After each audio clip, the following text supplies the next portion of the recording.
નમસ્કાર કિસાન મિત્રો, હું છું ગોવિંદ સર. જય રામા ધણીની, જય બાર બીજના ધણીની, જય માતાજી, જય શ્રી કૃષ્ણ, હર હર મહાદેવ, બાપા સીતારામ. આજનો જે મુદ્દો છે ને, એ બાગાયત ખેતી વાળા તો આના દીવાના છે. તમે જો કે ડબ્બો જોયો હશે, તમને આઈડિયા આવી ગયો હશે, છતાંય મારે તમને આજે એક પ્રયોગ પણ બતાવવાનો છે. અને સાચી માહિતી એટલા માટે કે જો કરવું ન કરવું તમારે નક્કી કરવાનું. પણ આ પ્રોડક્ટ શું છે, ક્યાંથી આવે છે, જો જેમ માણસ બીમાર પડે ને એમ પ્લાન્ટ પણ બીમાર પડે. હું હંમેશા કહું છું, ઘણા મને પૂછે છે કે સર ફ્લાવરિંગ માટેની કોઈ દવા ખરી? મારા સાહેબ, ફ્લાવરિંગ કઢાવવા માટે 100% દવા છે. પણ જો પ્લાન્ટ સ્ટ્રેસ મુક્ત હશે, તણાવ મુક્ત હશે, તો સમજો આપોઆપ એ બધી વસ્તુ નીકળશે. પછી આંબાનો બગીચો કેમ ન હોય, ટમેટાનો બગીચો કેમ ન હોય, મરચીનો ફાલ કેમ ન હોય, રીંગણાનો ભાગ, શાકભાજી છે. જો જેટલા બાગાયત વાળા છે ને એ આના દીવાના છે, જબરજસ્ત. એક પણ બાગાયત વાળો એવો નહીં હોય કે જેને આનો ઉપયોગ ન કર્યો હોય. કોઈ પણ કન્સલ્ટ હોય ને, ખેતીની અંદર એને કન્સલ્ટ હોય, 10-12 દિવસે એની વાડી આવે, ચેક કરી જાય, આ વસ્તુ લખે. હું તો બાગાયતમાં આવું છું, મને ખબર છે. પણ 98% લોકોને ખબર નથી કે આનો રોલ શું છે ને આનું કામ શું છે. આના ભાવ એવડા છે કે સામાન્ય ખેડૂતોને પરવડે એમ નથી. પણ ખેર, તમે ગોવિંદ સર સાથે જોડાયેલા છો. ભગવાનનો આભાર છે કે આપણને જે વસ્તુ આપતા જાય છે, ભગવાન આપણને ઇઝીલી બધી વસ્તુ તૈયાર થતી જાય છે, કોઈ પણ વિઘ્ન વગર. આ મોટામાં મોટો આભાર છે. હા, જો આ બધો અભ્યાસ કરવો પડે. ભારત સરકારનો ગેજેટ છે. આ તમામ વસ્તુ તમને સાવ નજીકથી બતાવો તમને ખબર પડે, બરાબર? આ આખું ગેજેટ છે, FCU એની ટર્મ્સ કન્ડિશન હોય એના પ્રમાણે આ બધો અભ્યાસ કરવો પડે. એમ જ ના થાય, ઉડતું વસ્તુ ના આવે. જો આખા ભારત સરકારની ગાઈડલાઇન્સ છે, બાયો ફર્ટિલાઇઝર અને પેસ્ટિસાઇડ, બરાબર? આ બધા જ અભ્યાસ કરવો પડે, જાણવું પડે. આ ટર્મ્સ કન્ડિશન છે ગવર્મેન્ટની, જેમાં આપણે કાંઈ ન કરી શકીએ. એની ટર્મ કન્ડિશન પ્રમાણે જ આપણે આ બધી વસ્તુ કરી શકીએ. એને આધારે આપણે આ વસ્તુ તૈયાર કરી છે, નહીં કે ગમે એમ ગમે એ જગ્યાએ. ના, એવું ન થાય, બરાબર? હવે આજનો મુદ્દો છે OSA, ઓર્થોસેલિસિક એસિડ. જો નીચે નામ દેખાય છે ને, તમે કદાચ સાંભળ્યું નહીં હોય, પણ આ સિલિકોન છે, પ્યોર સિલિકોન છે. સિલિકોન એટલે શું, ક્યાંથી મળે સમજો. એનું પ્લાન્ટમાં શું રોલ છે? બહુ ઓછો રોલ છે, પણ બહુ જબરજસ્ત રોલ છે. જો આપણે જેમ માંદા પડીએ ને એમ તણાવ આવે પ્લાન્ટની ઉપર. જેમ કે ભયંકર શરદી આવે તો તમારા મારી પાસે સ્વેટર છે, પણ પ્લાન્ટ પાસે સ્વેટર નથી, તો એને સ્વેટર પહેરાવવું પડે. નહીતર તમારા ફાલ, માલ, પ્લાન્ટની ક્વોલિટી બગડે. ઈ માંદવું પડે. એટલે જ્યારે જો કોઈ વ્યક્તિ યા માણસ યા કોઈ પ્લાન્ટ નબળું પડે ને, એટલે એની ઉપર ઝાઝો એટેક થાય. તમે જોયું હશે, જે ગામમાં કૂતરું છે ને એ નબળું હોય ને એની ઉપર બધા એટેક કરે.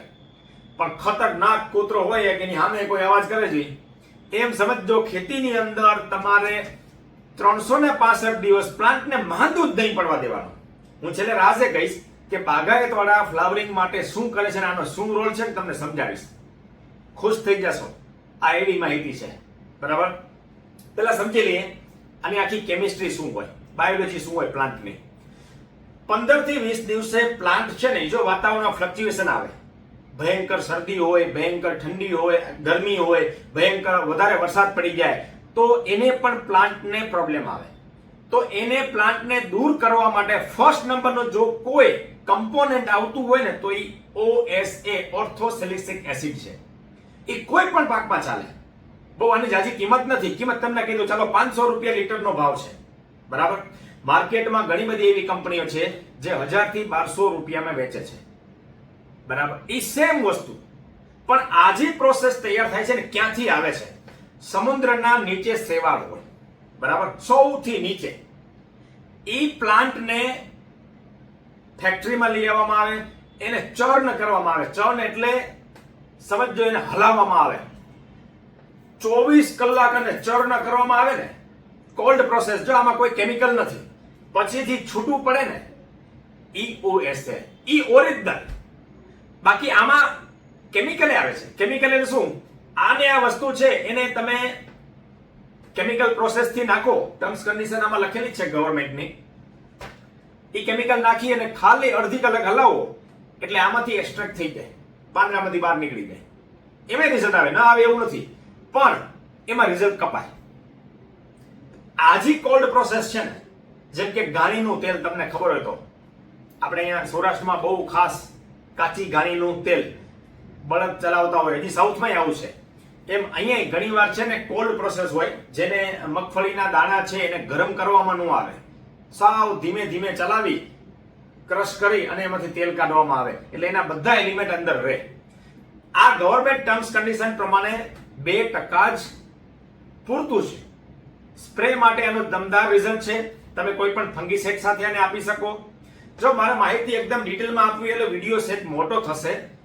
જેને ઇન્ટરેસ્ટ છે એ ખાસ જોવે, કારણ કે મારે માહિતી બધી ટર્મ્સ કન્ડિશન 1 by 1 આપવી પડે. આડેધડ ગમે એમ ઉપાડીને એ મારું કામ નથી. હવે આજી છે 2% ઇનફ છે, પણ બાગાયતની અંદર દાડમ વાળા છે, મરચી વાળા છે, રીંગણા વાળા છે, જેને અલગ અલગ શાકભાજી છે, ચોમાસામાં પાક લેતા હોય, એ પ્લાન્ટ સ્ટ્રેસમાં ન જાય એના માટે શું કરે છે તમને સમજાવું. અમે દાડમ વાળા એટલે કે પોમોગ્રેનેટના ફાર્મર છે, એ સૌથી વધારે સફળ હોય ને તો એ આ પ્રોડક્ટથી છે. કારણ પહેલા પાણીએ જ્યારે ઇથરાઇલ એટલે એવી વસ્તુ છે કે એક હાર્મોન્સ છે, જે સ્પ્રે કરવામાં આવે ને એટલે પત્તી લગભગ બધી ઉપરથી ખરી જાય, એક પણ પત્તી ન આવે. પછી નવી પત્તી આવે અને નવું જે પ્લાન્ટ મીન્સ કે ફ્લાવરિંગ આવે એટલે એક સાથે યુનિફોર્મ સાઇઝમાં આવે. એના માટે પહેલા જ પાણીમાં અમે આને 1 એકરે 1 લીટર ડ્રીપમાં આપી દઈએ. કોઈ પણ ફર્ટિલાઇઝર સાથે ચાલે, કોઈ પણ પેસ્ટિસાઇડ સાથે ચાલે, કોઈ પણ પીજીઆર સાથે ચાલે. આનું કામ છે તણાવમાંથી દૂર કરવાનું, સ્ટ્રેસમાંથી બહાર કાઢવાનું. શરદી હોય, ઠંડી, ગરમી, ઉનાળો, ચોમાસો, કોઈ પણ ઋતુ હોય, એને પ્લાન્ટને સિક્યોરિટી આપવાનું, કવચ આપવાનું. જો પ્લાન્ટ માંદો નહીં પડે એટલે પેસ્ટ નહીં આવે. સમજો, ઘણા બહુ થ્રિપ્સની દવા મારે, મારા ભાઈ મારો કઈ વાંધો નહીં, પણ પ્લાન્ટને હેલ્ધી રાખો, થ્રિપ્સ ઓટોમેટિક ઘટી જશે. બરાબર? કોઈ પણ પ્લાન્ટને તમે હેલ્ધી રાખો ને એટલે પોતે બાય ડિફોલ્ટ કામ કરે. આને બધા સાથે ચાલે. કેવું હોય તમને સમજાવી દઉં. એને પહેલા સમજી લઈએ. કંપનીઓ ઘણી બધી છે. જો પ્રિવી લાઈફ સાયન્સ છે, એ કંપની છે સિલિક્ઝોલ કરીને આવે છે, બાજુમાં ફોટો દેખાય છે ને, બરાબર? સિલિક્ઝોલ આવે છે 900 થી 1000 રૂપિયા. પછી ફાર્મસન કંપની આવે છે, એનું સિલ્ટોપ આવે છે, સેમ આ જ.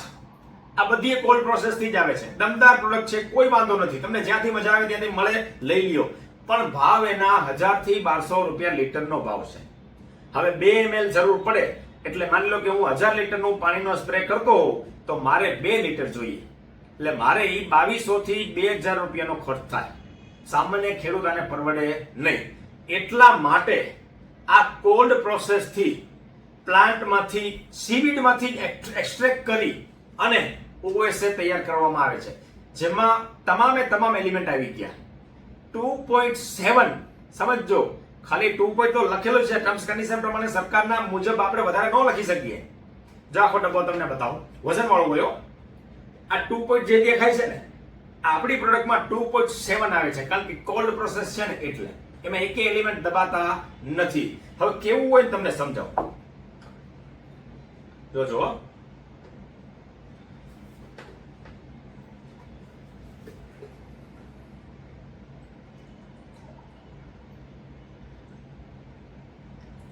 જો દેખાય છે,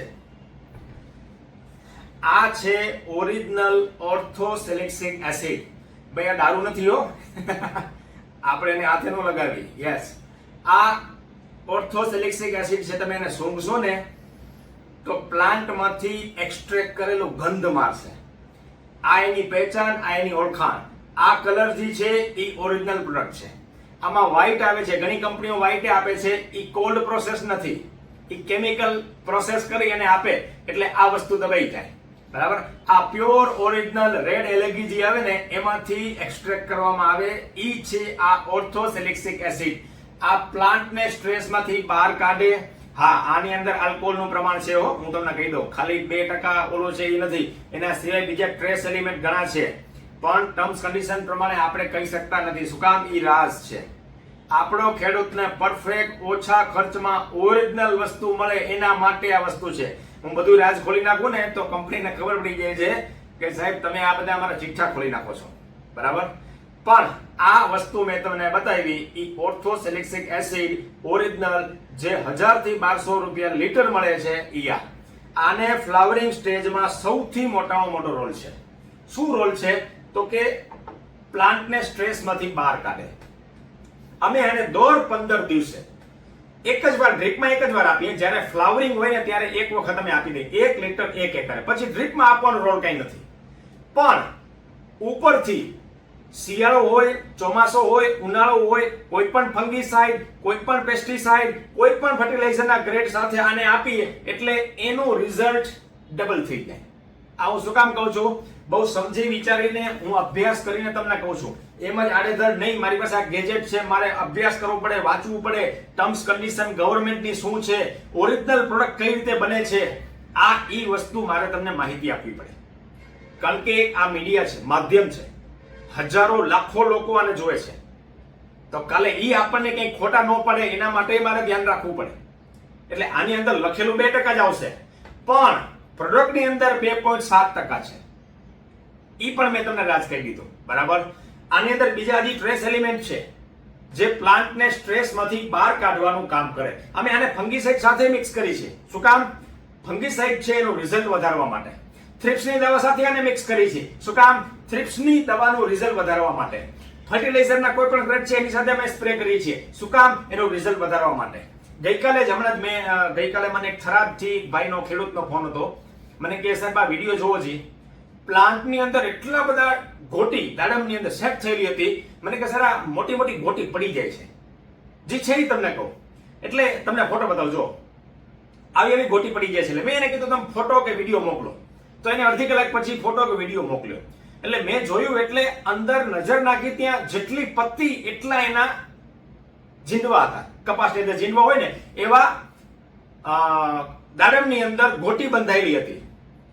હવે એક ઝાડમાં 150 થી 60 ફળ લાગેલા હોય તો તમે વિચાર કરો કેવડો મોટો સ્ટ્રેસ હોય. ડિલિવરી થઈ પ્લાન્ટની તો એ સ્ટ્રેસમાં આવે. એને વિટામિન, મિનરલ્સ બધી વસ્તુ નીચેથી ઉપરથી આપવી પડે. વાતાવરણનો તણાવ હોય, આટલા બધા બાળકો પેદા કર્યા, સમજો તો એને ખવડાવવું તો પડે ને. એ એનો સાચો ખોરાક છે, સમજો. તમે જો આવડા મોટા સેટ કરેલા પ્લાન્ટ તમે એને સેટ થઈ ગયા તો સામે પોષક અને એવો ખોરાક આપવો પડશે, ત્યારે એ ઉપર ટપશે, નહીંતર એ પડી જશે. કારણ કે કેપેસિટી નથી, વજન એને ખમવાની ક્ષમતા નથી, એટલે એ પડી જાય છે. આ એના માટે દમદાર અક્ષીર ઇલાજ છે. કરો. બાગાયત વાળા માટે તો ખાસ હું કહું છું. કદાચ કપાસ વાળા કે મગફળી વાળા ન કરે તો મને કઈ વાંધો નથી, એને કરવાની છૂટ છે, પણ એને બહુ નુકસાન આવે એવું નથી. પણ બાગાયત ખેતીની અંદર 100% આનો ઉપયોગ જે નથી કરતા એ ક્યારેય સફળ થવાના નથી. આ હું નહીં, દરેક ખેડૂતને બાગાયત વાળાને ખબર છે કે સાહેબ આ પ્રોડક્ટ ઓરિજિનલ છે, આનો ઉપયોગ બધાય કરે છે. કરવું ન કરવું તમારે નક્કી કરવાનું છે. મેં આખું રાજ ખોલ્યું, ક્યાંથી મળે છે, કઈ કઈ કંપનીઓ વાપરે છે, શું ભાવ છે, આપણા શું ભાવ છે એ પણ મેં તમને કહી દીધા, બરાબર. હવે આગળ શું કરવું તમારે નક્કી કરવાનું છે. મારું કામ અહીંયા પૂરું થયું. જય મહાકાલ. મિત્રો નવા આવ્યા હોય સબસ્ક્રાઇબ કરી દેજો, શેર કરવા વિનંતી. જેટલા બાગાયત એ પછી દાડમના ખેડૂત કેમ ન હોય, પપૈયાની ખેતી કેમ ન કરતા હોય, મરચીની ખેતી કેમ ન કરતા હોય, શાકભાજીની ખેતી કેમ ન કરતા હોય, ગુલાબની ખેતી કેમ ન કરતા હોય, આ ઈ વસ્તુ છે, બરાબર. આભાર, ધન્યવાદ.